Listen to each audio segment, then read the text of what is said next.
And for the Pledge of Allegiance. I pledge allegiance to the flag of the United States of America and to the republic for which it stands, one nation, under God, indivisible, with liberty and justice for all. Thank you. This meeting is being live streamed by Chelmsford Telemedia and posted to the CPS website for interested community members to access and watch.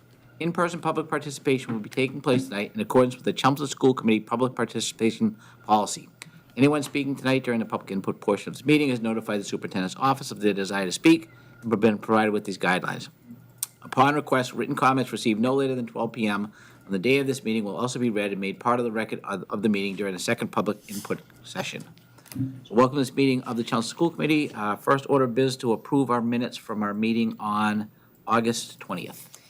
I make a motion that we approve the minutes of the regular school committee meeting of August 20th, 2024. Second. Okay. All right, anybody have any corrections for the minutes? Okay, all those in favor of approval? Aye. Any abstentions? One abstention. She's joining us remotely tonight. Okay. So she's going to take the minutes and have them for our next meeting, but she's just not Okay. physically with us. Perfect. All right, I guess student reps next meeting? They're going to join us on the 17th, so Okay. they'll be here the next All meeting. right, great. Exciting. All right, so, good news. Do we have any good news to share? Well, I'm not going to take Dr. Lang's thunder, but I'm just letting you know that we had a great opening to the school year. So we are excited to see everybody back in the buildings, and the buildings are humming, and, you know, it's good to see people and kids and all sorts of fun things happening. Okay. Anybody else have any good news? Chugging right along. Back in school. Some people work at home, so. I see that. That's good news for you. This board work from home. All right, I don't see anybody for public comment. Correct. So I guess we can move on to new business. Sure, thank you, and welcome everyone tonight. First is just kind of a verbal little report we do each start of the school year, just letting you know how things went. And as I had emailed previously, we really had a very good opening for the school year. It's hard to believe we're already in week 3 of school, so we're back in session. It was great seeing the kids come that first week right before Labor Day. Our teachers came back that Monday and had a full day of kind of professional development and getting the rooms prepped for the arrival of the kids on Tuesday. Our kids came back Tuesday, Wednesday, Thursday. We took the long Labor Day weekend. So last week, we kind of gradually got into a 4-day week, and then now we're back into a full 5-day week schooling. So that has really worked well for us, as we do with any given year. Obviously, there are little logistical issues that we work through when it comes to either busing or transportation or assignments within buildings, but it's really working out, honestly, fairly well and smoothly. It's been a very good opening. One of the other things that's been a little surprising is usually at the start of the school year, we get a number of parents that come to still continue to enroll in school, but as Jane was reporting, it's been very quiet. We had a rush before the start of the school year. There were a steady group of families coming to register their students, but now that the school year has begun, on that front, it's actually been quiet, and which is obviously helpful for us management-wise to be able to get the kids right into school and get them into homerooms and get them getting their relationships with kids going. Overall, our transportation has been going fairly well in the district. First couple of days, we actually started out with full buses, and then we ended up a couple of days having less drivers, so having to double up some runs, which, unfortunately, we're used to having to do based on driver availability. But folks in town seem to be getting acclimated to the bus stops, to the times. The first couple of days, it's long. If you're out on North Road and you forgot it was school, those buses are stopping every, it seems like few feet to pick up kids, but it's actually every few streets to pick up kids, and the town has adjusted, so that has gone very well. Staffing-wise, overall, we're very fortunate that we're able to kind of lock in over the last week and a half our last couple of vacancies that we had open in the district. One of the positions I know I reported last time that was still open was the psychologist position at Center. And we actually had the 3 psychologists to fill this year, which is very tough. In any given year, even to have to fill 1 is tough. But we were originally able to hire 2 great new psychologists to the district, and we were able to actually hire a 3rd just the week school was starting. So obviously they had to do a little bit of transition with their district, but they're going to be coming on board, I believe, next week. Joanna, next week?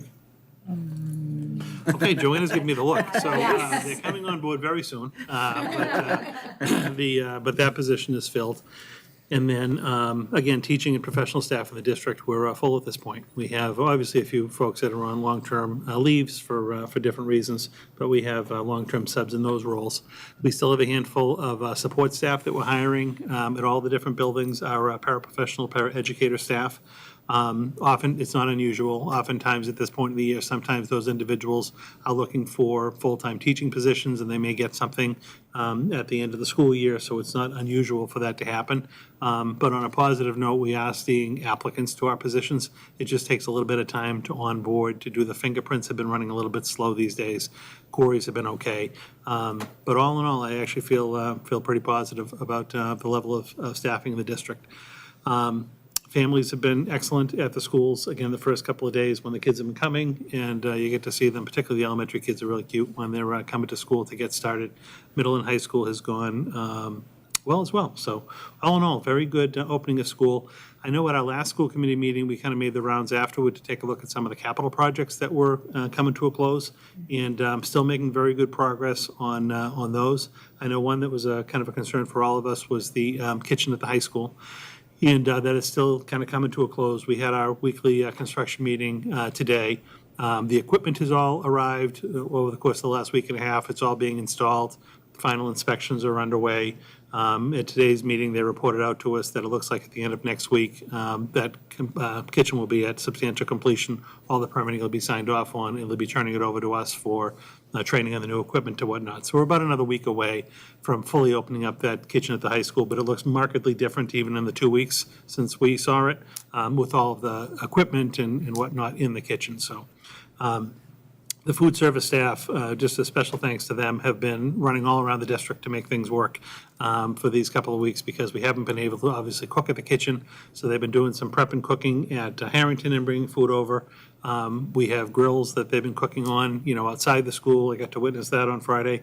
And the kids have been very cooperative in the school as well. I think they understand this is a temporary thing that we're working through, but the group has been able to maintain, overall very good options for the kids. No one is going hungry, and within another week or so, we should be able to have full access to that kitchen, and I think the kids are really excited about that. So, no, all in all, very good opening of school year. Well, one other project we looked at was at the back, the tennis courts and the basketball area. Tennis courts are done, fencing is up. The paving went down for the back portion, which is going to be the basketball and pickleball at this point. The top coat is going to go on probably within another week or so, and then you'll start to see the painting. So that'll all transpire between now and mid-October. So that project will be coming to a close as well. I know there's been a lot of activity back there lately. If you went to maybe the football game on Friday, you saw a lot of construction vehicles because they were getting ready to do all the paving, and that got done yesterday, actually, at the school. So again, a lot going on, but very happy with how the opening of school went, and very much appreciate our staff and the community support as we get things rolling into week 3. So happy to answer any questions you may have, and Just curious the obviously status. follow up. Curious the status at McCarthy with the front entryway. The front entryway or the different traffic pattern? No, the vestibule thing. The vestibule. Oh, the vestibule. That is also wrapping up. So 2 things actually of McCarthy note.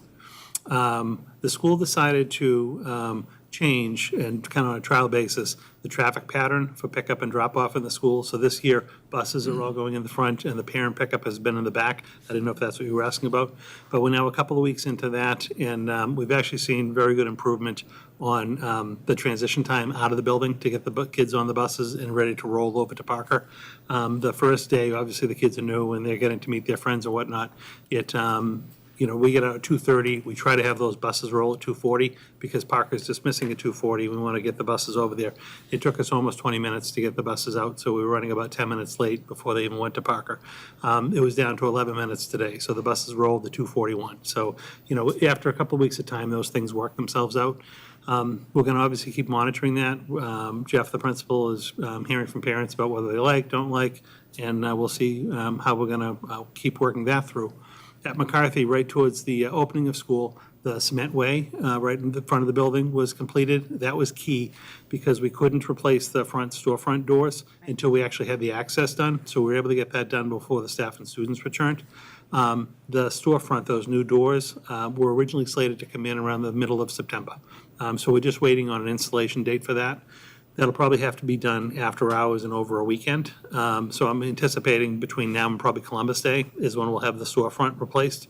The security area on the left, the last thing that has to be installed there is the fire alarm system, the smoke detectors and things like that, and then get the final building sign-offs. And that is all scheduled to be done next week as well.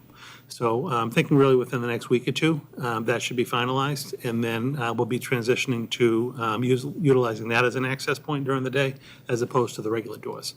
But the regular old system, the way it was working, is operational right now until we can shift into that. And I'll certainly report when that's done. But everything, again, I think we're just waiting for the smokes to go in and then get the final sign-offs. So by the end of this week, is that extra door, extra area will be complete, and then that can be used already?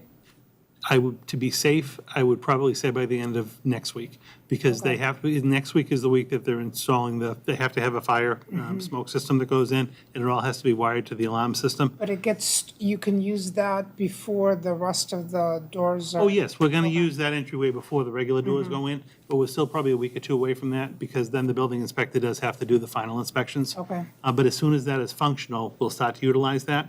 The old doors are still working fine in the front now. It's just the new ones coming in are gonna be a double set of doors, so it's gonna be 4 doors instead of Right. 3, and it's gonna be a little bit more symmetrical. That's why we had to have the cement ramp be flush over the whole area, as opposed to just being a little piece of it. But that, again, is just gonna be a coordination issue, because now the kids are in the building, it's loud when you actually have to go cut out the old entryway, as well as the floor is terrazzo, so it's stone that goes up to it. You do have to make some cuts at the stone as well. So it's gonna be very difficult to do during the school day. So that's gonna be like an after-school, might start it on a Friday and actually have the crews work Saturday, Sunday, to have the bulk of that done over a weekend. But that can maybe happen in isolation from the secure entry. So as soon as the secure entry is ready to go, we'll start to use it. Good, And I'll let you know. that's good. And are all the visitor identification systems in place in the other buildings? I know we're gonna. Yes, so those are actually out in all of the other buildings at this point. So 2 big things on the security front. Those are out. We're now kind of just working through all the protocols with all the schools, because this is new to them. The high school had it previously, but K-8 didn't. So this is their first time kind of getting up to speed on that. The radio system is fully in place. We have a new radio system that's in place in the schools. Those have been tested. They're doing the final adjustments that they need to. So that has been a big step. The security vestibule and the secure entry was obviously a third big component. I did speak with the Davis Group, who had done the security audit for us, and asked to kind of get on their agenda for mid to late October. I'd like to have them come back in and actually just look at the work that we completed to, number one, take a look at a next phase. But I think we're also at the point where I'd like to get kind of third-party eyes on our drills and things like that as we get into the school year. So they're going to give me some dates to come back out and engage on that particular project.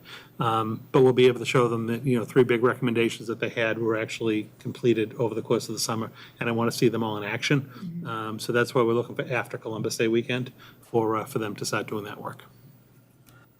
I think security is on the mind of a lot of people. It is. Because of recent happenings.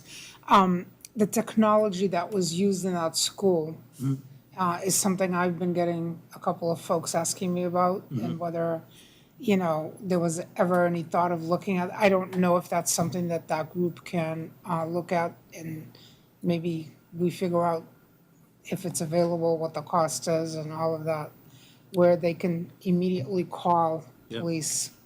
Oh, they have like a You have that at panic your thing? school? No, we don't. I know what you're talking about, though. Yeah, Yeah. there are different, what I would say is this, like, we obviously have used the security consulting group to help us overall, because things are gonna change from time to time. There's always new products that come along. Yeah. That's why I do actually go to some of the different conferences to stay up on, like, what is the new stuff that's happening. But if we were ever to implement a new system, we typically would vet it through the security group to just see how it would actually work in our schools with our staff. That may be one system that was successful in that particular application. There could be a different system that's more successful for our application, but we do rely heavily on the consultants to recommend those type of things, but we're always looking. We're always, we did upgrades to our security camera system. There are different things that system is doing now that it didn't previously. There's different ways of us communicating with, within buildings, within central office, within the police department, during emergencies and whatnot. We can't overly talk about them in public. That's why we have some of these discussions in executive session. But, we definitely can have a follow-up session with the security group, after we get a little bit deeper into the school year. But please know that I do look for those things, and I do follow up to see like what is kind of the latest and greatest and how it would potentially factor into our operation. The other thing I thought that came out of it that was so important was the internal communication when somebody calls in and says, be alerted to something. So I'm glad to hear that, you're going to have the group look at the protocols and so on, because that's really important. Right. And art room's all done, all the final Yeah, finishing touches? just punch list at this point. Okay. So yes, they're all completed. I know there was like a doorway that still needed to, some paint on it. There was one sink that hadn't been installed the first time. We had to order an additional sink, so the last sink came in and was installed earlier this week. So they really just punch list at this point. Minor little, touch-up type stuff. So that looks very good. What I will do, we don't have to do another tour of it. I will do like some pictures, and I'll incorporate them into a slideshow that, we can obviously use, and then even, let's say, like for town meeting, if someone ever asks, like, what we're doing with our improvements, we'll have pictures that we can show folks of the improvements. Okay, and just to clarify, the ID system, you said that's where they show the ID and it prints out the badge? Correct. And does every school has that now? Correct. Great. Yeah, the K-8s have never used it before. So this is a new application for them, so we're just rolling it out now. So the staff do need to be trained and get up to speed on and kind of how to do it and how to react and whatnot. But the new system will scan, it scans your ID, it runs against a database to make sure that someone, shouldn't be able to access the school.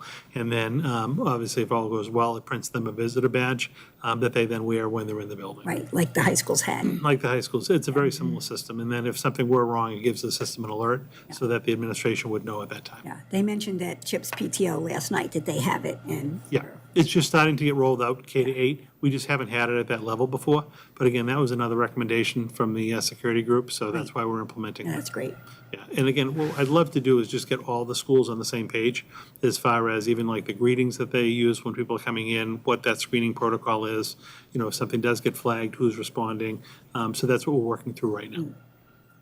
But it should be, it's a nice enhancement that we haven't had previously. Last question I had is just like scheduling at middle school going well. I know we kind of changed, tweaked things a little bit. That's going all right? Yeah, there's been, I wouldn't say huge tweaks. There's been little tweaks at both schools as far as some of the teaming concepts have gone. Yes, I mean, there's always little issues that have to get worked out at the beginning of the school year. I know Parker I haven't heard too much from. I know McCarthy was still working through some of the different like options that kids had for electives and some of the special education scheduling. You still need some tweaking because you have certain kids that might have, like the schedule is conducive to someone who requires services 2 days a week because everything is now working like 2-day pairs, but we do still have some services that require 3 days a week. So it's just those have to be kind of hand scheduled. But at this point in time, all in all, yes, people are scheduled. Some of the complaints that I heard, well, not a lot, but some of them were like students didn't get electives that they requested. They got different electives. A lot of that just relates to the different blocks when the classes are being run and when the kids are going to the electives, that not all of them are operating at that time because, it could be different staff teaching them. So I do know that, both schools are going to continue to look at their, the schedules, how they actually do that and try to figure out if there are ways for improvement. But overall, they're in a pretty good place at this point. Any other questions about school opening? It's good we don't have a lot of questions. Things that. No, it was gone pretty honestly, well, so it's it was a good, good opening of school. Great. I saw that. She was knocking. I know. Superstitious. The other thing we have been able to do, just as we switch to number 2, now that things are kind of getting a little bit more settled, I know over the course of the last couple of months, committee members have asked for different updates on different things in the district. Sue in particular had asked on like some PD offerings that we offer in the district, so we've been able to start to kind of front load some of the reports. And on the Google form that you all have access to, I went back as far as, I think, the April meeting to kind of take notes to make sure I had all the different requests you had on there. But the one we're able to knock off tonight was just a little bit of an overview Linda's going to provide on some of our professional development opportunities for staff. And over the next couple of weeks, too, we'll have additional reports that have been requested. But this was the first one we were able to accomplish. So I will turn it over to Linda. Okay, So yes, I like that I say this is a brief overview, even though it's 25 or 26 slides, but more like 23 by the time you get through the first one and the last one. So yes, and this is actually timely because next week is our first professional half-day. So please be looking at the school calendars if you're watching right now to be sure that you know that there's a half-day next Wednesday and you look at the times for the schools. So I wanted to start off just kind of like rooting us in our philosophy of professional development. So we really do believe in having like a variety of options for PD. There's not like just a one-size-fits-all. There's certain things that we have to do, but then, how else can teachers access PD based on their years of experience and needs at the same time? So really, it's all things that promote changes in instructional practices and are good for students and children in our schools. So this is just, and I was already gave you the purpose, I guess. But part of the pieces for professional development, there's requirements that we have to do. All school districts have to provide professional development for their teachers, right? We're a PD provider, so it's required. But beyond the requirements, it's really just making sure that our teachers have like the highest quality professional development to move them forward and also to keep their certifications in order. It helps us with decision-making models, what is important, what aligns with our strategic plan, and why we're actually doing it.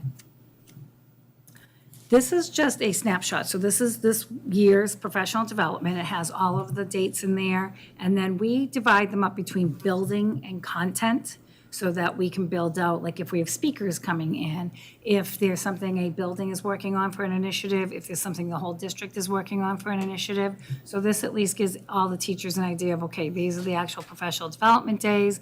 We put these in all of their drives so that they know what days and how they're planning. And then if they're going to be reporting to their departments or if they're going to be working with their principals.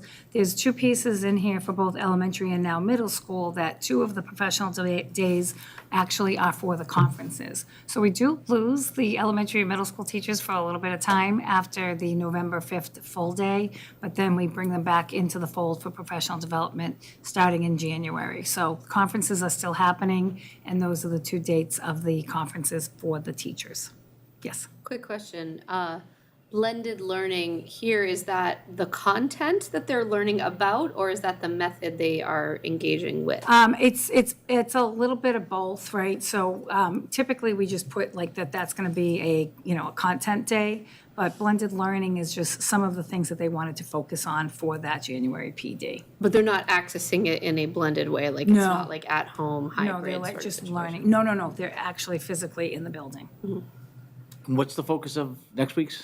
So next week, it's a combination, so the schools are working on some of those roles of the para, the new IEP, and then we have like a new program, it's called Nearpod, so it's a way for teachers to actually access additional lessons if they need to, focus in on something specific or they need to reteach, so the technology department's gonna help them understand the new Nearpod system to access What's these it called? What? Nearpod, Nearpod. yeah, and it's actually pretty good. If you needed a quick lesson on something, you can pull it up. Like, we have our teacher toolkit for our math and ELA teachers, but this is for every content area. So everybody could pull up an additional lesson if they wanted to teach it or focus in on this product. It's really good. Like, I actually used it last year when I was teaching Spanish. And you can find any topic in there, and it's super fast. It has the PowerPoints that you can walk through and then tweak if you'd like to tweak them. So they're going to be doing a little bit of a combination of the that technology piece, and then also the work that we're doing around the roles of paras and the new IEP.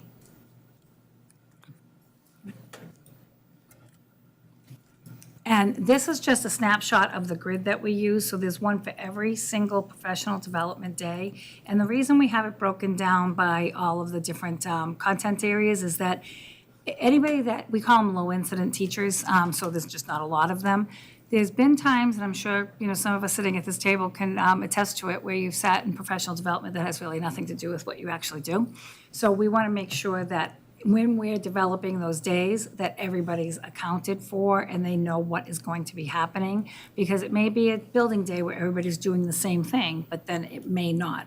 So we want to make sure that all of our content teachers have an idea of what is happening, what the focus is going to be, where they're going, and who's responsible for it, so that we don't leave, a set of nurses learning about math, because it's really not going to help those nurses at that time.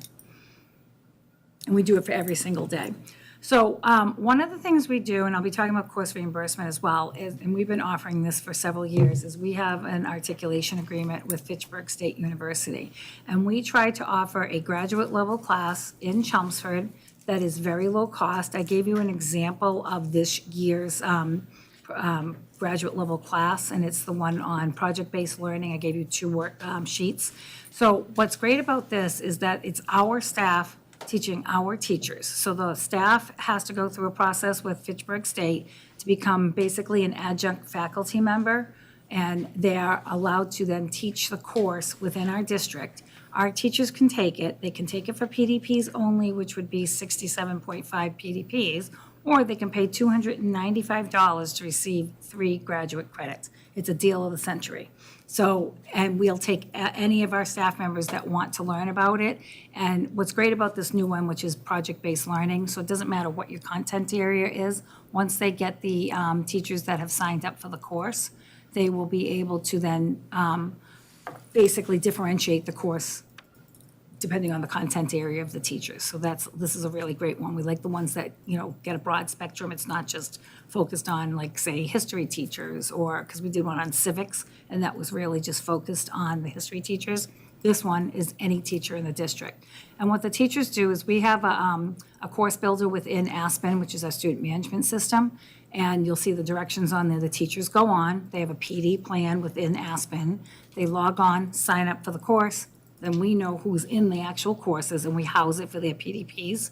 And then if they want the Fitchburg credit, they sign up with Fitchburg, pay the $295, and when they finish the course and they receive a grade on a transcript, they'll have their 3 graduate level credit classes, which is, because typically a UMass class is about $1,800. It's $295 for 3 credits. So we like doing these. We like to offer one at least once a year, if not twice. One of the big pushes we did was when we had our one-to-one initiative, and we did a lot more for everybody, but then COVID hit, and everybody really learned about technology that year, so we were able to then shift on to another one. The different courses that you see up there, just things that we've offered in the past 4 years, just to give you an idea of what we've been doing. And then I bolded the project-based learning, because that's the one that's actually people are signing up for as we speak.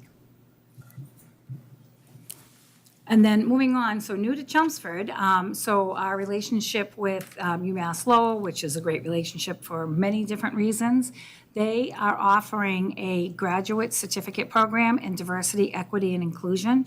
And Dr. Lang, I don't know if you know how many teachers have signed up. I know we can have up to 15. I don't know if we have all 15 in that group. We have the first cohort is 11.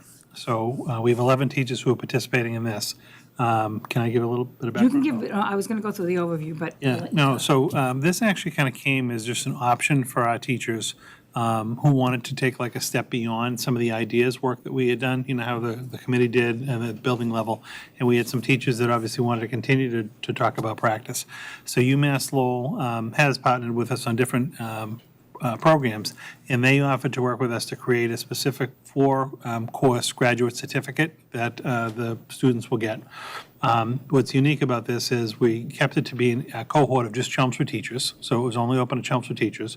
We negotiated a reduced rate on the tuition for our teachers who wanted to do this. And the district obviously is contributing. Each of the teachers pays $500 for participation in the course, which, as Linda mentioned, course is close to $1,800 at UMass Lowell, so it's a reduced rate. It's offered by one of the UMass Lowell professors on site here in Chelmsford. So we're actually operating it at McCarthy because we had a number of students from a number of staff from McCarthy, and it was just an easy central point for the others to come to. But our first cohort is 11. So they actually decided to take a course last spring. I forget which one they took, but they took one of the courses, and then they're actually set to begin next week.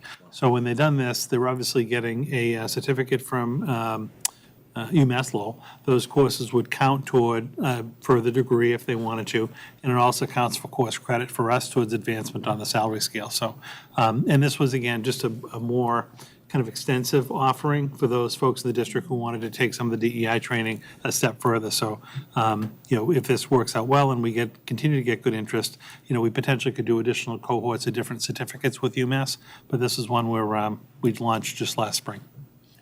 And what's nice is they'll be completed by fall 2025, so. Correct. So it will be over. Yeah. And they have the 4 classes that they take, the 3 that up front are the ones that everyone will take, and then they get to choose from one elective course those 3 that are underneath there, starting with methods of teaching students with moderate disabilities. So that's, And we actually get to decide the 4th course. So what we wanted to do is the first 3 are locked in because that's part of their approved program. But then we're going to have the teachers actually have some input into which they'd like the 4th to be because they have to take it as a cohort. Okay. But there's like a menu that we can select from. So we're going to work with the teachers to figure out which they may like to do. But I'm excited about this. for good things. Back to you. All right, back to me. So ongoing too for professional development is always workshops and training. So when you have a new curriculum adoption, you always have a focus on that. And really, beyond the original group of teachers that have had training, we also focus in on our new teachers that have just joined us. So for example, I actually just received the list today, and we're signing some of the teachers up that are new to the district on the foundations training, because you don't want to put a program in or do any of like the platforms that we have, and then it just kind of runs its course, and it's like we kind of do that. Anytime a new teacher comes in, we train the new teachers because it's kind of hard for the mentor to do it all alone. So if we have a curriculum adoption, we continue with that type of workshop and training. Our online platforms, we do a continuous piece with that. So if we have a large group of teachers that come in that are new to our district, we'll do a training again on iReady, and we can do it like the advanced piece of it or the brand new for the new teachers. And then any type of required workshops that are necessary, like we have the new IEP, so we've been sending the special ed teachers to training for that with one of our vendors in order to get all the information they need to do their job. So workshops and training ongoing, and it's at different levels based on if it's a larger group or if it's just we're focusing on our new teachers. And then we always have the option, this is a great option for anyone that really wants to go a little bit deeper into a topic that they need, they're interested in, they want to apply towards their learning, which is a book study group. So we take proposals for book study groups. I have a form that they go through, and they propose what they're going to do, what they're going to read, how they're going to break it down, and then how they're going to apply it to their current practices and like what their product would be. And once they go through that process, and if there's any costs associated with it, usually it's, can you pay for the books? Which, of course, I'll pay for the books. So anyone can put this proposal in. It could be a teacher, it could be an administrator, it could be a group of teachers, and then they can learn what they would like to learn as a group. Just exactly what it is. It's a book study group that they go through, and they usually do it for about maybe 5. We typically try to stay like between 5 and 8 weeks because you don't want to like lose momentum, and you also want to be able to apply towards it. And then how many PDPs would be associated with the time to read, to do the, the book time together, and then to create what they're going to do for their product and apply to their classroom, and then they can have PDPs for that. So that's always a good one because the teachers really like to do that work because they get to choose, right? It's something that they want to do. It's not just put on them. And then one of the, we've been doing this for a while too. So part of your recertification in Massachusetts requires you have to bundle your PDPs together in groups of 10. So it doesn't have to be the 10 of the same workshop or training, but you have to have 10 on the same 10 to 15 on the same topic. And one of the requirements that's big is that you have to have at least 15 PDPs bundled together for SEI, which is the Sheltered English Immersion piece, and for special education. So we always try to put together these online asynchronous 5-week sessions, and people have discussion boards, and they can do it if it's 2:00 in the morning, what time they want to do it, that's great. If they want to do it later at night, earlier in the afternoon, and we give them a certain amount of time to complete it, and we have like either an administrator or a teacher in charge of them, and that's the other example that you'll see. That's the SPED module that I gave you. Where they are monitoring it, working with the discussion boards, asking questions. It's like running PD, but virtually and asynchronously, so people can both learn something new and also meet the requirements for their certification. So we've bundled it together for them, and these are some of our current sessions that are running for this fall, and again, we'll probably repeat these because some of them are new for the spring, because some teachers, it's good for them to take it in the fall, but they may not have time in the fall, they'd rather take it in the spring, so we give them the option. And again, they sign up through our Aspen system, and then the facilitator of that PDP module will contact them and run the PD for them for the 5-week session and issue them the PD. And that's always been a good one, because people get, I think, nervous around this recertification piece, like, how am I going to get these? Because the 7 days that we have for PD is not going to meet your certification requirements. You have to do something above and beyond for your certification within the 5-year cycle that you have for recertification. How many people take advantage of this? A lot. Like sometimes we get in the emails like, I know that you filled it up, but can you take one more? And of course, we're like, sure, we'll take one more. So we try to cap it at like 20, 25. We've had times where it's 30 people, but where it's asynchronous, I mean, nobody's ever going to say no. Or if it's too unwieldy, we're like, we'll open up another session, because they're 5 weeks long, and, it's not going to hurt. We just need to designate the time. And we don't want to open up another session and it's only like 1 or 2 people, because then you have no one to have a discussion with but yourself. So about how many courses do you have available for doing? Well, right now, 4 are running. Okay, yeah. Yep. Oh, these 4. Oh, the 4 that's right there. I see it now, yes. 4 of them are running. So those are the current sessions that went out. And I gave you just an example of one of them.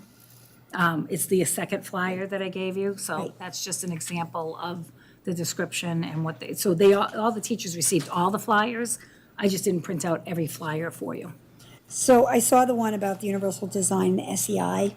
It says it doesn't provide the DESE endorsement. How do new teachers get that DESE Sheltered English Immersion? So a lot of them have already come to us with it. So any new Right. teachers, as of 2016, it's part of every educational. training program Teacher now, training. okay. So after that big push, and you were part of the big Right. push, we all were, where I think I ran 95 sessions of SEI through the state, through their platform.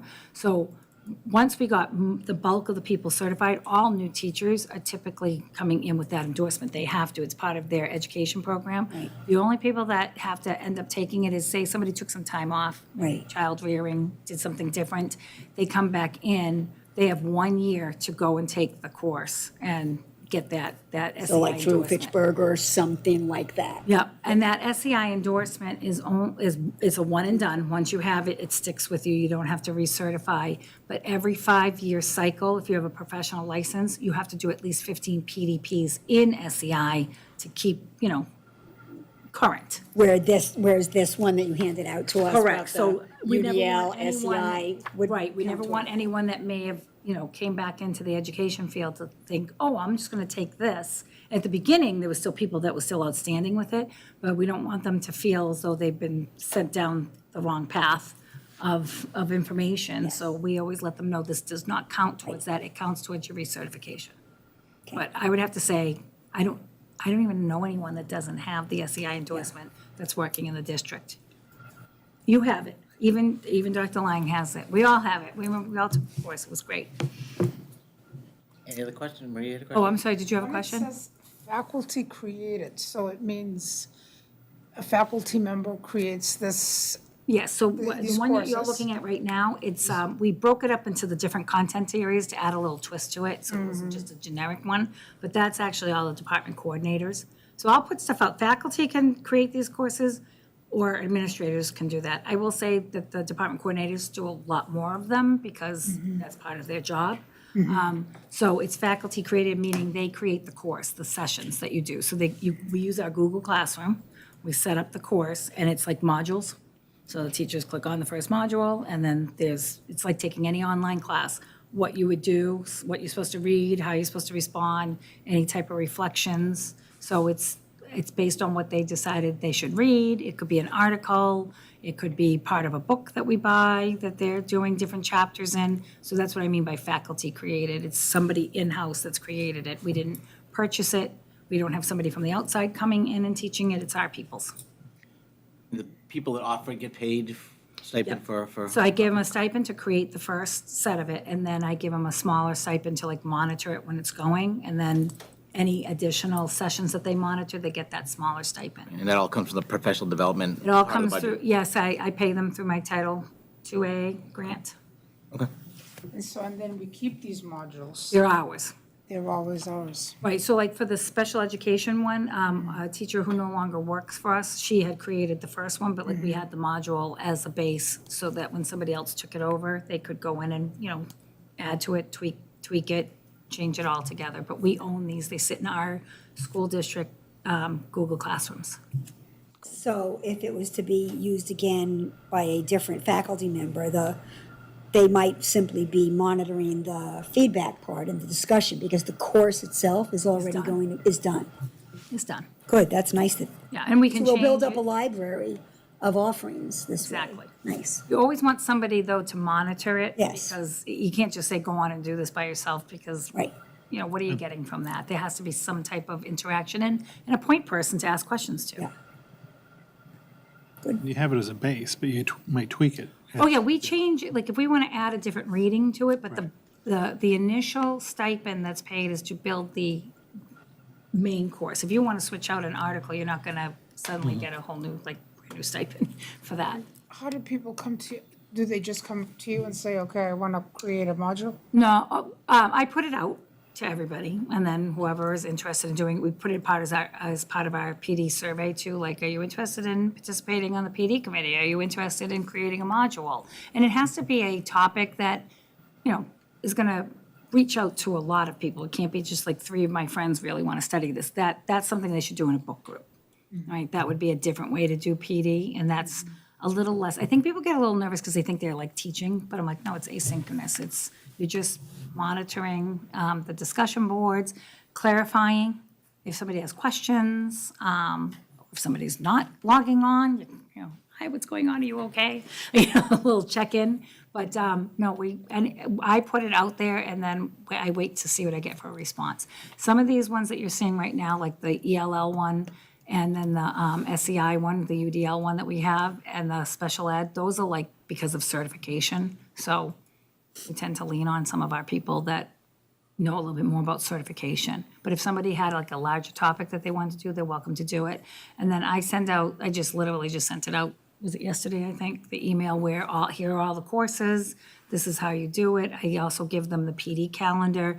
And then I have a document on like, what is PDs, like what's PDPs, how do you get recertified, what are your requirements, so that they only have to go to one place to find out when is PD, what do I need for PD, right? Like, what do I need for PDPs, and how do I sign up for a course?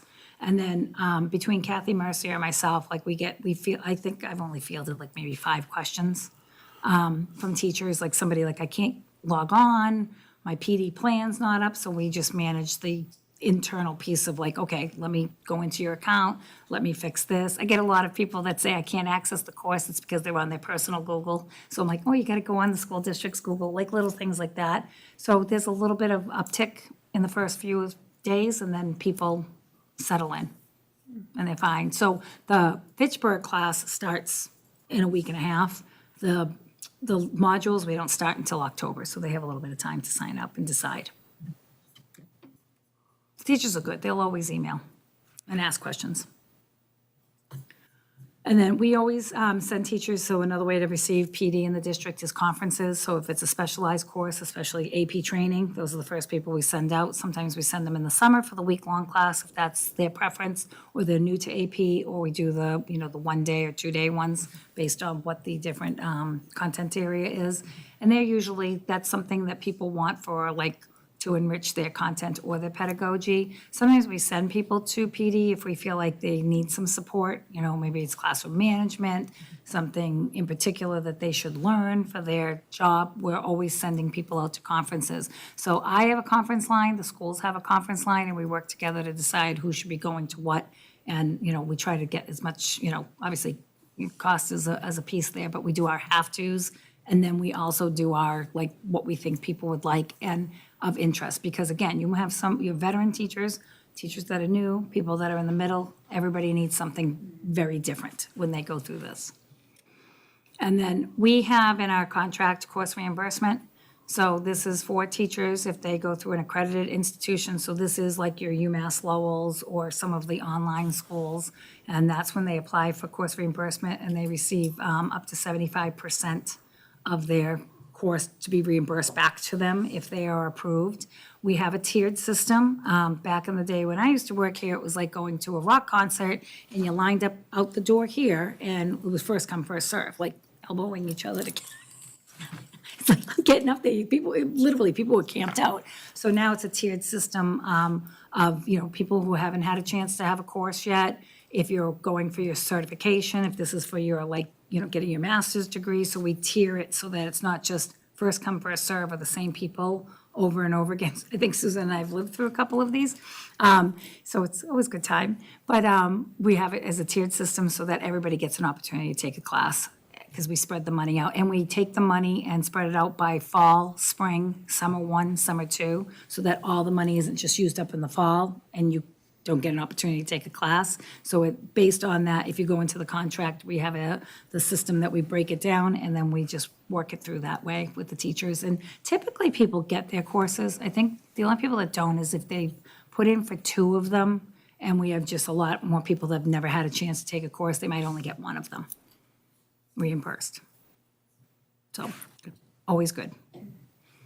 And then, and Marie, I think you were with us with Dr. Brown, but we bring in some, pretty high-profile speakers through our grants. We were very lucky, even with the ESSER 1, 2, 3, all of our ESSER grants, to help us bring in some of these larger speakers so that people could get a chance to see some of the more people that are on the circuit doing some of the work based on our strategic plan. And then typically what comes from these speakers is book groups. So if there's a speaker that really resonated with the group, you'll start seeing people asking, hey, can we now, do a book group and dive a little bit further into that person's work, which, yes, they put in a proposal. So these have always been really, a good hit. We usually do it for the opening day, but now we've been switching more to the November day, because on opening day, teachers have really kind of, I think, enjoyed, since COVID, we brought them back once. I think that's a stressful day. You're trying to get your room ready, lots of things are coming your way. So we haven't been bringing the speakers in for the opening day, but trying to push it to the long, full day. So these are past speakers. Past speakers, yep. Yeah, that Dr. Byrne was amazing. Yep, so they've all been very good. Usually you get somebody that's just really the person that's out there on the circuit, and they're talking about what we're talking about in our schools. It should be aligned to everything we do.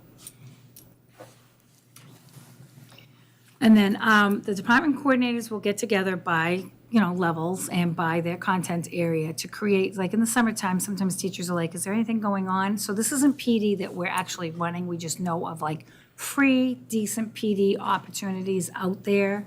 And they'll they'll curate a list, and that link, if you go online, it will, because I'm pretty sure I opened it up to everyone, because I've shared this with my colleagues in the area.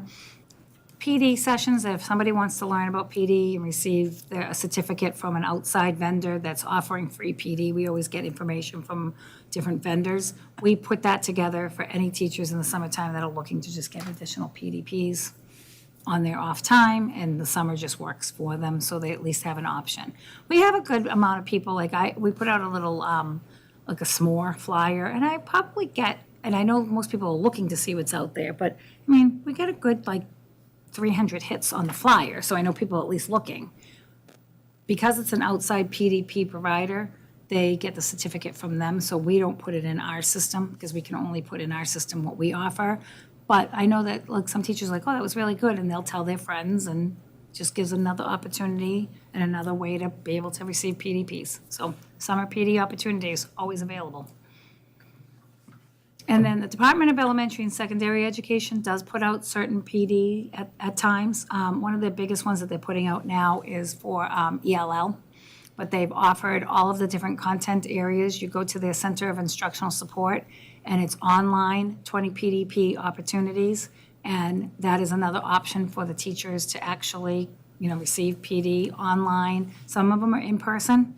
They'll put out their list every summer, too, of what they're offering, but I know their big push, especially for ELL students. They also offer the course where if you want to get the ELL certification and you want to go through the MTEL process, they put together courses to help people pass the MTEL in ELL so that they can receive that certification, because we do know that there's a shortage of L teachers in the state of Massachusetts. So that is another resource for the teachers that we put out for them.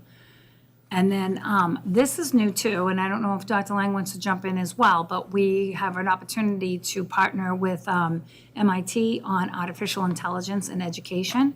And they're looking for districts, and Chelmsford is one of them, to put 6 to 8 CPS representatives. We were actually looking at the list of people. Dr. Lang put out a request for who would be interested, and he received a lot of requests, and we have to narrow it down to 6 to 8 people to be on this committee to go to MIT and learn a little bit more about AI, explore it. And what I thought was great too for the committee is that if they do come up with some guidance around policy for AI, it's going to be here, we're going to be addressing it, we have to figure out what's going on. So this is exciting news to be Great part of place the to be committee. learning about it. Yep, and they'll receive professional development points for this as well. So a lot of people are very passionate about this, and I think they're excited, but what a great opportunity, and we're excited about it. Wonderful. Bill will be their leader, Bill Silver will be their leader, it will be great. And then I just wanted to talk about some more embedded PD in the district, which is our mentoring program, right? So mentors, math specialists, new this year, and then our technology integration specialist. So this is that PD that actually happens during the workday. So if you are a mentor and a mentee relationship, you are receiving professional development points and professional development because these people work hand in hand. It's all about the relationship. I know we talked about, just touch based on it a little bit last week, and we'll talk to Mary Beth McAllister about, she's the mentor coordinator coming in. You can speak to her directly and she can give you some more details. But this is, they're trained mentors. They're there to help teachers, whether it's, through the conversational process, showing them how to do it, coaching them, modeling, a lot of different ways happen, but they all receive professional development, and that's more embedded happening right there, right then with students in the classroom. So that, our mentoring program is very good for that. And then new this year, we have our math integration specialists, right? So their goal is to not only look at program implementation, but to help teachers come up with solutions with the work that they're doing in their classrooms, look at the consistency that's happening with teachers, working with grade level teams, individual teachers, schools, looking at the data to help them make those decisions in class, again, happening right there and then offering additional PD in certain topics. So we had actually spoke about this a little bit, like trying to do some like entry level, like what would be good, because this is new for teachers. So we were talking about like the Reveal program, and there's some routines that happen at the beginning of the lesson, right? So what are those routines? Should we do some more professional development on those routines to make sure that those routines are solidified rather than the teachers trying to figure out what the routine should look like and interpreting it themselves and not really knowing what should be done? They're going to work with the teachers entry level to be like, okay, let's just start with routines. How do we start off a lesson with the new program? Because that's going to go a long way. So we're super excited. They're excited. They've been surveying the teachers to ask them their input, find out what they know, what they've worked with before. And so far, the feedback has been good at least from the math integration specialist. Catherine Richard, our new math coordinator, meets with them weekly and regularly to talk to them about like changes and the principles as well, to be like, okay, how are we scheduling them? So it's been a good start so far. It's only been, on the 9th day of school. They housed in the buildings, So one of them is going to Byam and Harrington, and the other one is going to Center and South Row. Okay. So they have spaces in both places, so they will, work out the schedules that way. So, and they're brand new. So have they gotten like really heavy duty training in Reveal Math? Yep, so we did this that summer. they really know it? Yep, and then they need some more, but we Yeah, but- started off with them this summer. We Yeah, so actually they got started- that going in, that they're very familiar with it. Exactly. Going right in. Yep. So not only just math teaching, but the actual program itself. Yes, So yeah. we started that with them this summer. Good. And then our lifeline out there is our technology integration specialists. They do a lot for us on such quick notice, but they actually do the coaching in class about, so they teach classes, but they also go into the classrooms to help teachers with technology. Now, I know everybody's like, oh, well, COVID, everybody knows everything about technology. Well, there's a lot about technology that none of us know, right? Like, we don't even know yet. Dr. Lang? What? Dr. Lang does a great job with technology. No, he does a great job now. I'm just- So they'll come up with different topics, variety of topics, when if they're going around the classrooms, they see like, okay, people are really struggling with this. They'll put together a session and people can sign up for those sessions. If staff have specific things that they want to work on, they'll go and help them out. They'll do training videos for us. If something's new, they'll put together the video, whether it's, them talking through a process, like this is how you get to something, but those are there, and then they're there for all the online platforms in our Google Suite. So they are the lifeline. There's not many of them, but they get around and they do a lot. It's amazing what they can do. So we're always thankful for the TIS in this district. And then I didn't want to forget about, we had some previous initiatives prior to COVID, and you'll see, because one of them actually says 2019 on it. But these are things that we're going to come back to and like reinstate, because they were, good PD initiatives at the time. The first one is kind of near and dear to my heart because I'm part of one of the group that put this together. So this is our Northeast Educational Network. We call it NPEN. And this was the Merrimack Valley Area Assistant Superintendents getting together and really looking at what we like to call low-incident teachers, which means we just don't have a lot of them. So, for example, you have 55 math teachers, but then only 15 world language teachers. We wanted to make sure they got really robust PD. So what we did is we combined all of our teachers together. And similar to the, and I'm going to talk a little bit about the multi-part series too, but similar to self-generated PD, people put in proposals with us. So if you were a world language teacher, you could put in a proposal, you were going to run that PD, and we would know how many of those sessions we'd need for all the area world language teachers. And what we did is we made sites for all of these different content areas. So Chelmsford was a site. We used Chelmsford High School. I always had special education. I had PE, and I had fine and performing arts. So all the special education teachers from these 20 to 30 districts would come to Chelmsford High School, while some of the other groups would have the L teachers. So like Tewksbury High was another site. So say like all the L teachers would go to that building, as well as the early childhood teachers, and any of the PD that was being run for those teachers, they would go there. And so it was like it's a production, I'll tell you. And teachers received a stipend. We all use, so what you did as a district is you paid $1,400. This was back in 2019 before COVID came in. $1,400, and that allowed you to be an NPEN member and to send as many of your low-incident teachers to these PD sessions. That's how we paid the stipends to the teachers creating the sessions for those days, and any like ancillary things like our printout, our lanyards, we had it all. And it ended up working out. So if you see up there, we had about 2,100 educators that we ended up giving PD to. My cost of the $1,400, so I paid my $1,400, of all the teachers I sent was $9 a teacher for PD for that day. It's a bargain that we can't, give up. So once we all get back together, because we've been talking about this, we have a job-alike group. Everybody's been asking us, when's NPEN coming back? When's NPEN coming back? So once we put it back together, we will run our NPEN group. So it's a great way to do that. A lot of people have asked, can we do it with like our ELA, math, science, and stuff? There's just so many teachers. So I'll get to that in a second, what we do with those teachers. But it's just, we'd need bigger sites. So like Chelmsford's a big site, Tewksbury's a big site. We would also use Bill Ricka. Bill Ricka High was a good site. But if you're a small district and you just don't have a lot of room, we really can't send people there. Plus, we don't want to send teachers too far out. If they live here, they don't want to be driving an hour away to another district. So we're trying to just stay with these content areas that at times don't get the PD that we feel like they need. And then one of the other things we put together was Ed Camp. The best way to explain this is managed chaos. So there's no preset professional development. The teachers come, there's different ways to do it. The way we did it was when the teachers would come, all the ideas would be generated. We did it digitally. So if somebody's like, I really want to learn more about AI, people would be like, me too. So we'd put up like, okay, I'll facilitate it. You're not really facilitating it. You're not teaching about AI. You're just the person that's the point person.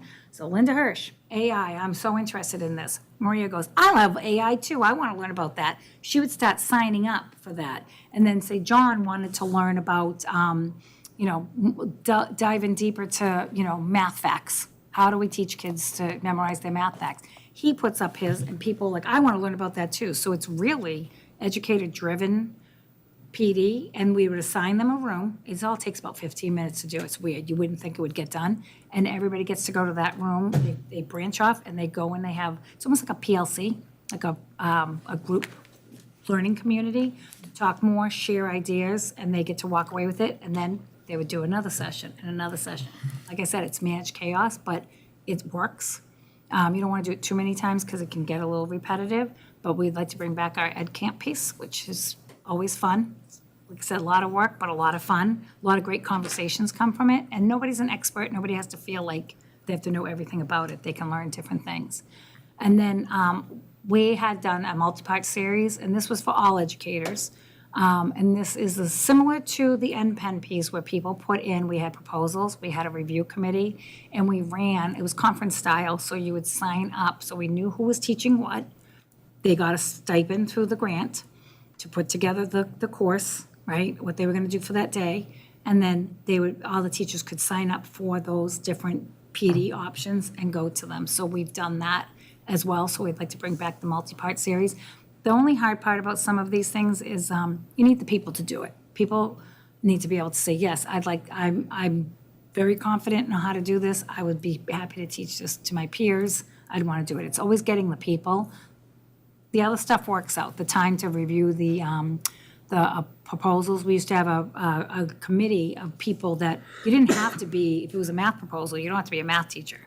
Sometimes the fine and performing arts teacher would be like, I have questions about this. And, you just have a different set of eyes on it, but it works out great. And, people get to make a little bit of money, show their expertise. People get to have choice. I think it's really, when it comes down to it, it's all about choice for professional development because everybody's at a different place. And that is the overview of the Chelmsford Public Schools professional development managed chaos of the district. Anybody have any other questions? It's pretty extensive. It's a lot of work. Yeah. It's a A lot. lot. And it happens. So there's a lot of people who do it. So, Yeah, they're great. Everybody's really good about it. And we just want people to get what they need. I love this Google Classroom idea. In addition to the things you do on the early release days, it's nice to have another thing that's just right in-house. Right. Easy for people to sign up and do. Right. I think that's Yeah, like great. early release days are a little bit more structured because Yeah. there's only so many of them and, we have to get things done. But people are just at different spots and they want to. And this is great for people who are not looking toward getting another degree. They just need to know they need their points. Yep. I think this is wonderful that you're doing these Yeah, and they courses. like it. Yeah. It's again, it's not a class where like you're getting a letter grade. It's you go in, you learn. No different than if we were sitting here doing professional development. You take from it what you need. Yeah, I really love that those are offered. All right, well, thank you for a very thorough report. Thank you. I still think you have to talk to me. I think I'm the next person too. Next agenda item, right? Yeah, we get two in a row. No, but that was, again, I very nice overview. I appreciate you putting that together. Next up also was Linda, when we were taking a look at our rates for non-affiliated staff, the interventionists and the tutors, we'd like to just propose an adjustment, so Right. I'll turn that over to you. So through the Title I grant and also in our operating budget, if you had a chance to read the memo, we do employ interventionists and tutors to be working with the students based on the needs of the schools. Obviously, if they're a Title I school, or if they're not a Title I school, they would have tutors. And they are, it's basically data-driven based on of these kids who would need a little extra support in mathematics. There's clear like entrance and exits into intervention and tutoring. You don't go to intervention and tutoring and you stay there forever. There is a way to exit out. You want to just really fill in that tier 1 gap for students if they're not getting a concept. And but over the past, I would have to say, at least 6 years, our rate has always been $30 an hour. So I did a survey of the area, Merrimack Valley area schools with the assistant superintendents to understand what their rates were because we really weren't getting as many people as we wanted to apply for the jobs. I mean, it's been good. We were able to fill a lot of it, but I was trying to figure out what was going on, like, are we not competitive enough? So I wanted to get their rates to make sure that we were competitive with the area districts in order to make sure that we're also paying people properly and also to get the people and retain the people. So after doing that review, you see my little chart there, I noticed that, we're $30, there's 3 districts that are doing that, but we're not really as competitive as we could be. So after talking to Kelly Rogers and our central office team, I was proposing that we would move that rate to $35 an hour for our interventionists and tutors in order to be competitive in the rate and also to retain the people that yearly come back to us and maybe to capture a few more other people that would like to come to the Chelmsford Public Schools. So my request is to move our current rate for the interventionists and tutors from $30 to $35 an hour. We're currently interviewing for them now, and we haven't gone through a pay period with them, so we could make the adjustment. We did post it as $30 an hour because that's what we were actually paying, but we would like to increase it at this point. So we're asking for, These are just grant-funded positions, right? It's not coming out of the general budget? some are not. So we have the tutoring lines in our operating Okay. budget, but the majority of the ones, the Title I schools are all coming from the Title I grant. Okay. And do we have any idea what sort of increases, I mean, what would this cost the district, to? Well, I mean, for the Title I grant, we're actually receiving more Title I money this year, so it's not going to impact the grant in any way. On the local budget side, we have the line item for the tutors, and honestly, it's gone largely unused because we've been having a hard enough time just filling the interventionists on the grant. So, yes, I mean, in the end, we would have to either just adjust the number of tutors we can hire, but we haven't even been able to hire a full batch yet, or just take a look at that for budgeting purposes. Basically, each week, the individual, if we went from 30 to 35, and it was 18 hours a week, it'd be about $90, well, it's not about, it'd be $90 a week as an increase. I do think the 35 is a good first step to just, again, thank and kind of reward our current employees for sticking with us, but maybe allow us to attract some additional employees. Again, it would not have a big impact on the grant and on the local funding. The money is there anyway. And we would just assess it throughout the budget process next year, how that helped us hiring-wise. And it may need a supplemental, increase in the future, and we could look at that through the regular budget process. But I do think it's a good first step. So if I'm understanding correctly, it won't necessarily eat up the budget faster because there's unspent You wouldn't get funds less. I for mean, it technically positions could if we were fully staffed, but we've never been able to be That's what I fully mean. staffed in this, so you're not going to feel an impact person-wise or individual-wise. We're not going to have less people. It's Yeah. not like, can we It's not like increase it the and year have will less- end sooner for tutoring because we Correct. can't, Okay. These are not full-time positions, they're. No, 18, yeah, they're 18 They're about hours. 18 hours a week. Okay. They're under benefit Oh, eligible. benefits, yeah. Correct. Yep. I don't have a problem with this, but just a question. In terms of the pool of people that we get, is it usually that we're looking for retired teachers or is there like a particular pool? It's both. So sometimes we have retired teachers. We have people that may not want to step fully back into the classroom, right? They might still be raising kids at home, they want to be able to just walk in, do the job, walk out. So we have a variety of people, and believe it or not, a lot of them we have for interventions, we end up hiring them as teachers, right? So if they're ready to come back into the classroom, it's like almost like a feeder system too of like classroom teachers. So we have from retirees to people and a lot of them actually hold their certification, they just may not want to go back into the actual classroom full-time and have the duties. The minimum requirement's a bachelor's degree. Bachelor's degree, right, but you'd be surprised, I think a good majority of them are actually certified teachers. So maybe that's why the pool is a bit less because Yeah. certified teachers are more necessary.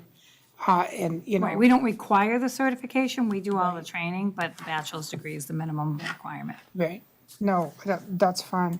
Just thinking if there's any way that we can also add other attractions that are not just the monetary.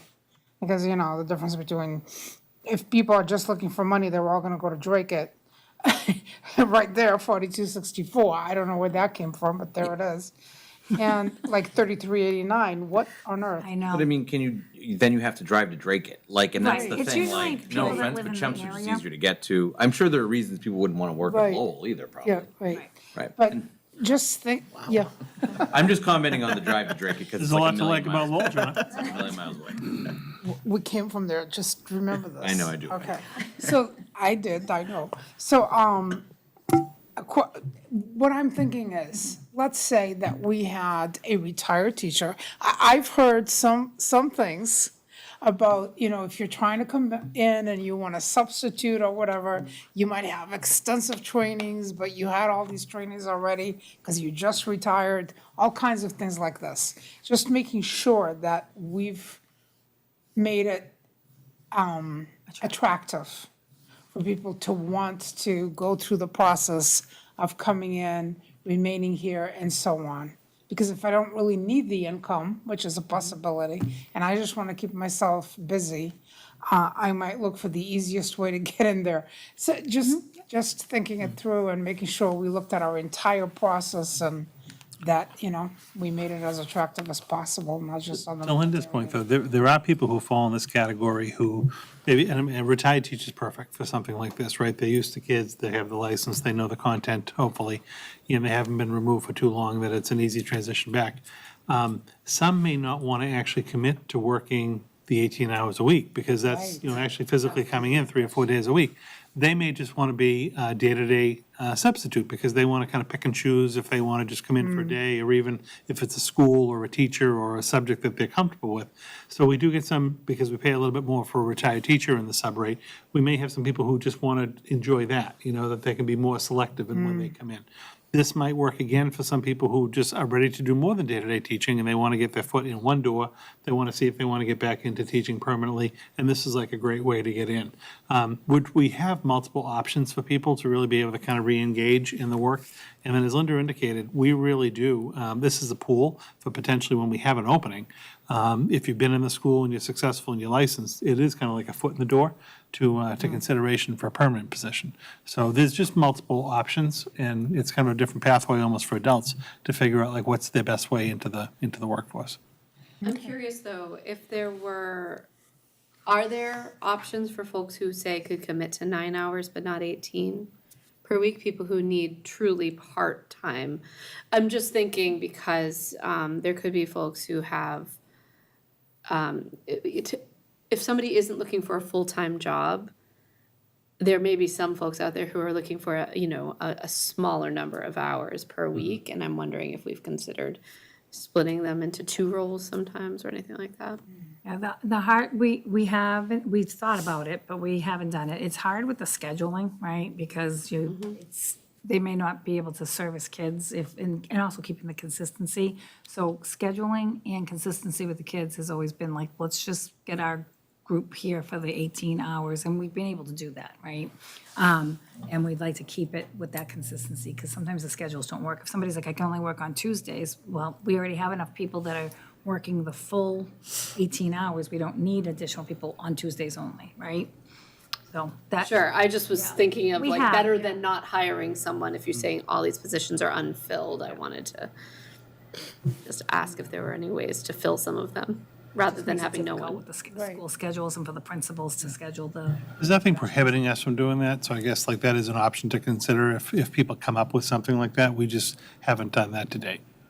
No one has asked either, too, so that's been helpful. So no one has asked, but I know I've talked among my fellow Chelmsford retired teachers, and that's often come up, that people don't want to put in quite that many hours, but might be interested in it if there were fewer hours possible.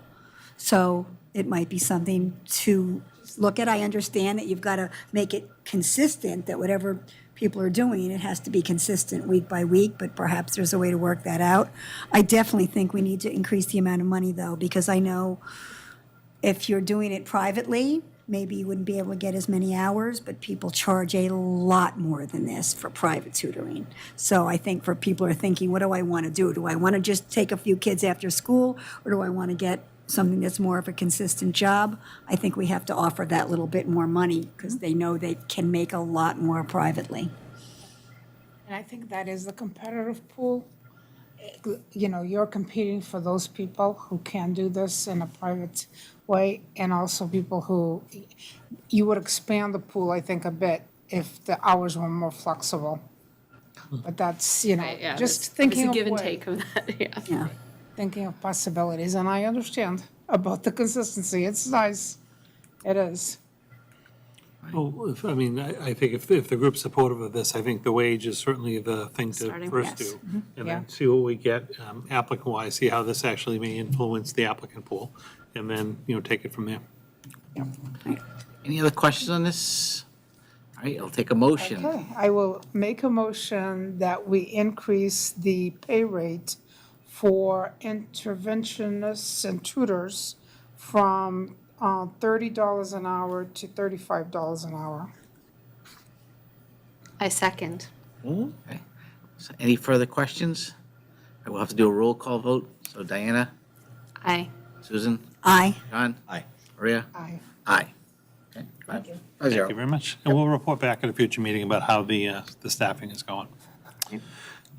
Thank you for that. Fourth item on the agenda this evening is just your first look at the MASC resolutions for the fall membership meeting, which is going to be in November. That's at the joint conference. So you're not expected to act on anything tonight, but we were able to get the list of resolutions. There were 10 resolutions this year that they're going to be considering, and they're attached. So at your leisure, you can kind of read through them and get a feel for them. And then likely at one of the October meetings, we'll put this back on the agenda as we've done in the past. Okay. And we'll just go resolution by resolution, and the committee will vote to either support or not support. So that we have to have a delegate be recognized for the conference as well, so that your delegate at the conference will then vote on your behalf. So that's how we kind of figure out which way the group is voting. So we'll do that at likely one of the meetings in October.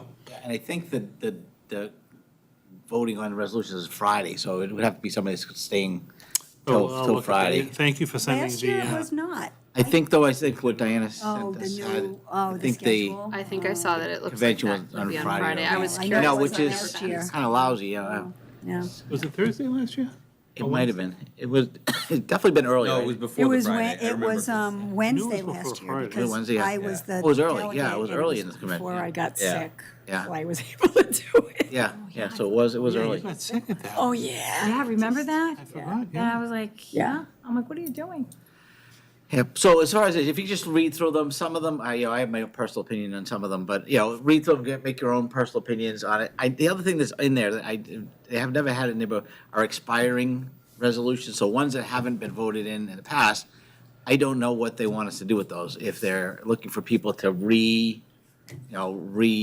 with them, so that might be something to look at too, as you're reading through that, and just, some of them we've seen before. If there's one that, in particular, you're like, oh, I really wish we had done something with that, we could always reauthorize it as a committee and propose it, during a convention, say, okay, we want to bring this back up for a vote, if it's something. But there's probably like 10 or 15 of those as well, so. Yeah, so maybe one of our October meetings, we'll go through these and we'll vote yea or nay, and then whoever's the delegate will, and if most of us have done it before, but basically you go in and they just go through all the resolutions and do a voice vote of what people think, and The key thing that you would have to know how to say is move the vote. So if you go up, It's- after a bunch of people talk about something for a long time and you say, I move the vote, everybody cheers for you. makes Chelmsford Town Meeting look like Yeah. like a sprint. I mean, it's interesting. they go slow. Really? It was interesting. Yeah. I've Think about town meeting, but people that don't get to speak out in front of big groups all the time like us. I personally never attended that because I know the committee member goes to do that. I'm just more curious, does the individual school committee who recommended the resolution, do they speak? They do on speak, its yes. behalf? Yeah. Oh, really? Yeah, whoever put the proposal in, they will say why they put the proposal forward, and then they'll field questions from other people, Wow, and. okay. People we'll have- stand up at the and mic. Ultimately, and- somebody will put a new writer on the motion, or we want to change the motion, or change it's an Yep, event. it's- An event. So, All right. Well, we'll confirm when it's going to be. And Diana, thank you for sending around that agenda. Yeah. Because I hadn't seen that until you did today, so that was helpful. And we'll put this on, like I said, for one of the Octobers sounds good. to record our votes, so. Great. That's what I have for this evening. All right, anybody have any liaison reports at this point? Yeah. Okay, good, Diana. I went to South Rose PTO meeting last night, and a couple things to share. First of all, they are really excited about the new radio systems. The administrators, at least, were commenting about how much better it works than what they've had in years past, and how it's one of those kind of invisible to most people things that has made a big difference this year. So that's great. Overall, I was hearing reports of a relatively strong start. There was very healthy attendance from parents at this meeting, more than I've seen typically, so that was really encouraging. There was generally an overview of things coming up this year, but the two big soon-to-come events are the school community-focused ice cream social on the 24th, that's specifically for the South Road community, but open to all is the Pumpkin Fair on October 19th at 11 a.m. And that's really popular across the community. You don't have to go to South Road to be part of the Pumpkin Fair.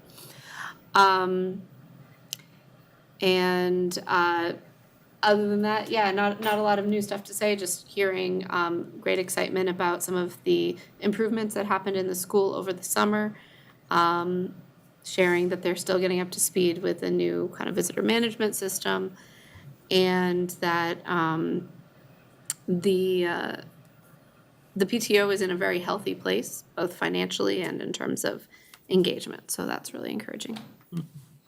Great. Anybody else? Tomorrow?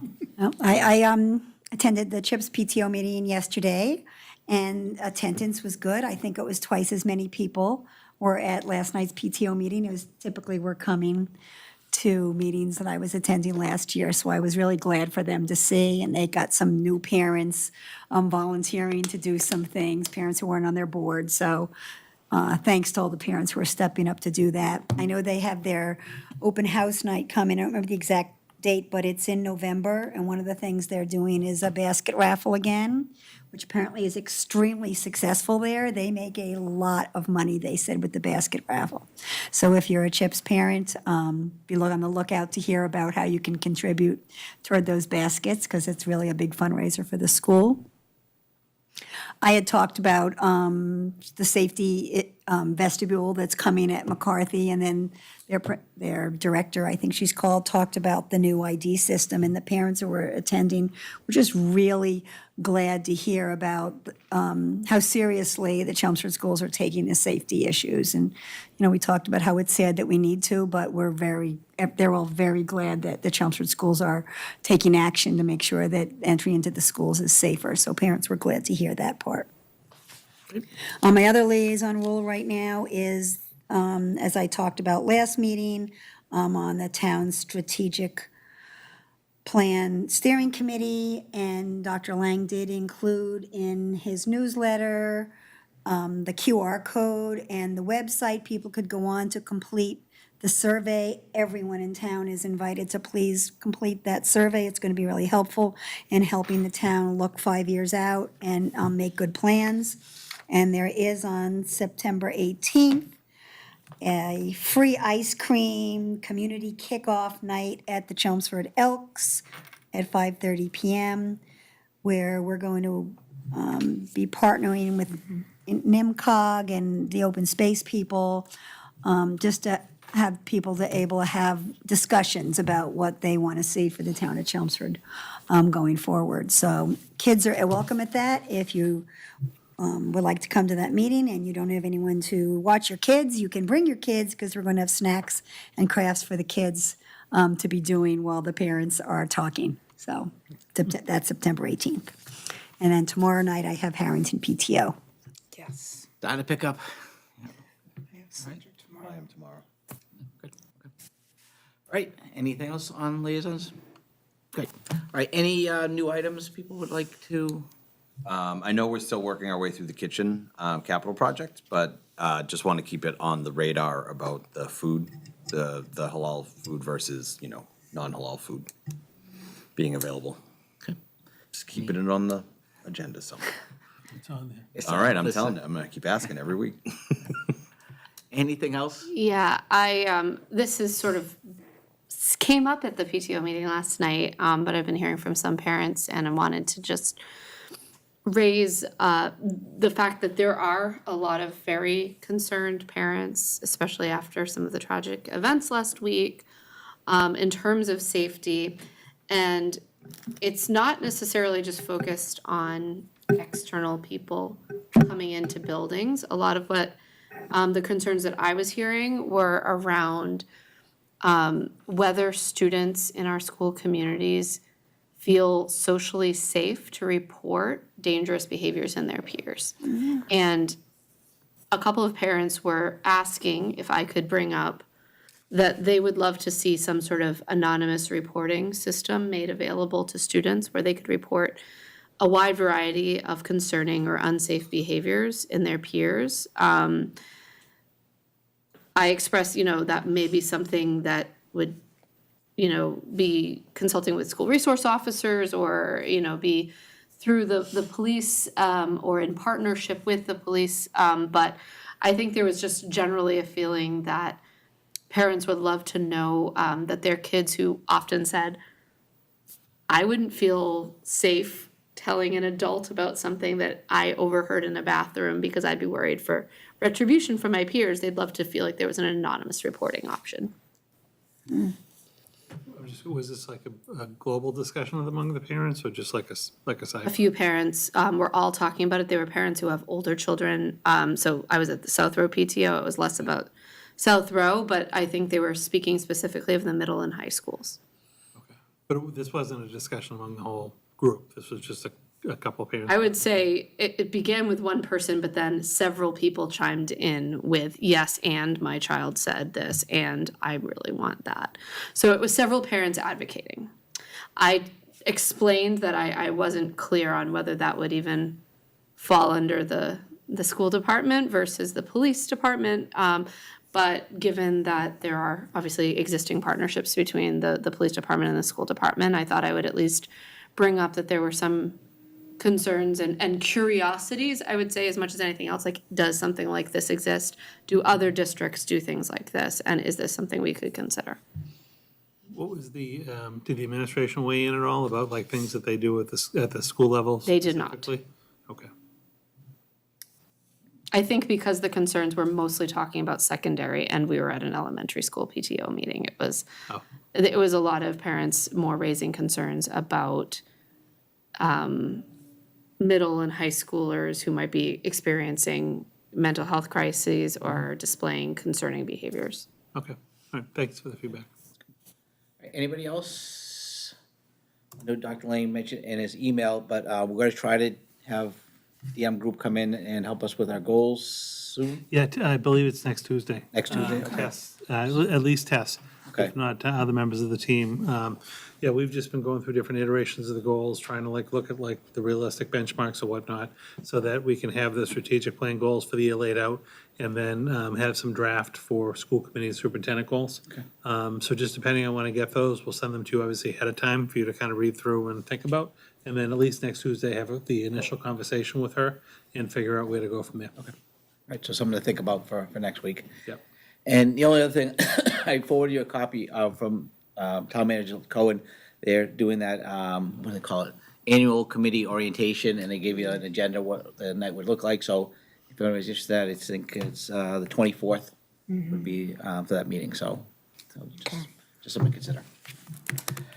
All right, we have no other public comment that I know of. I don't see any emails, so I will take a motion to adjourn. I make a motion that we adjourn. Second. All right, all in favor? Aye. Aye. All right, thank you very much. Thank you. Thank you.